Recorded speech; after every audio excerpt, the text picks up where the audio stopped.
All of this happened during the winter of 2022, when I was living in an old mansion on the outskirts of a small town. The mansion was old and had a slightly eerie vibe, but I had to take it because it was available for rent. I had moved there for work, and in the beginning, everything seemed fine.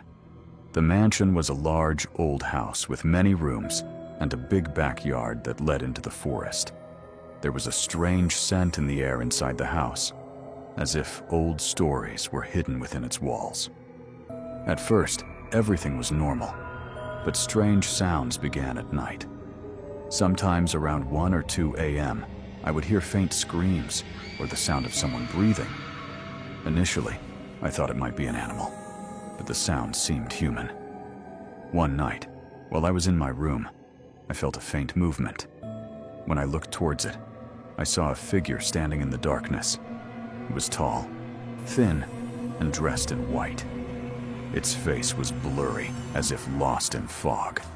I shouted loudly, but it slowly began to move toward the back door. I quickly turned on the torch on my phone and pointed it at the figure. But as soon as the light hit it, it vanished. I was so terrified that I almost fainted. The next day, I looked into the history of the mansion and found out that it once belonged to a man whose wife had died under mysterious circumstances. People said she used to live alone there after her husband's death and was often heard crying at night.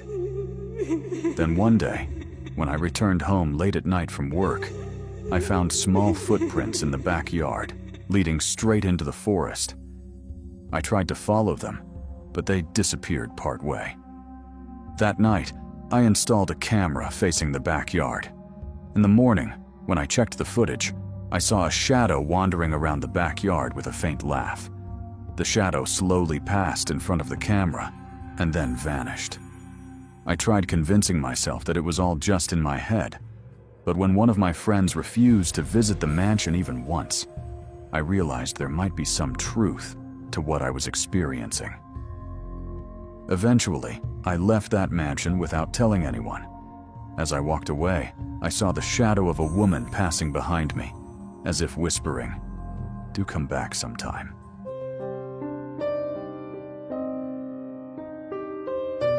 This happened in the early fall of 2023, when I had just moved into a small apartment in a quiet suburb of Ohio.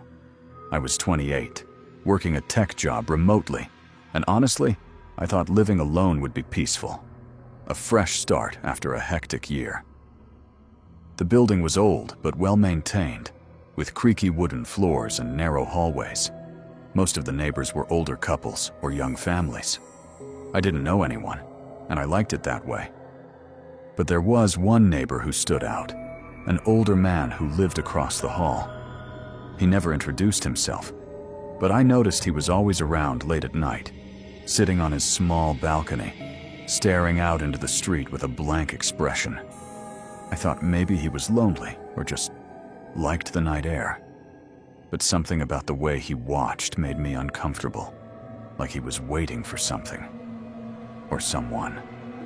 A few nights after moving in, I started hearing noises around 2 a.m. At first, it was just faint tapping on the pipes, or maybe the wind rattling the window frames. But then, it got worse. One night, I woke up to the sound of slow, deliberate footsteps outside my door. My heart raced.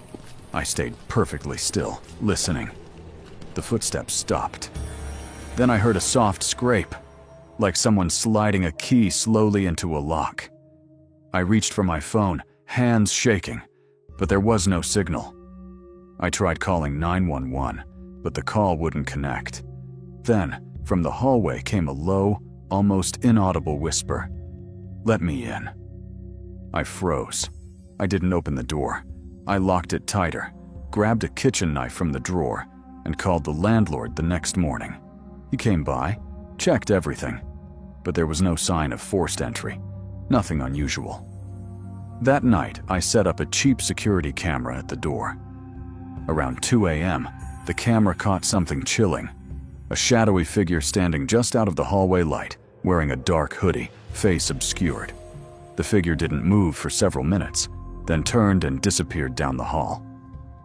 I sent the video to the landlord. He said he'd call the police, but nothing ever came of it. The next morning, I found a note slipped under my door. It said, in shaky handwriting, "You can't hide. I'm closer than you think. I moved out 2 days later. I still don't know who that man was or what he wanted, but I never went back."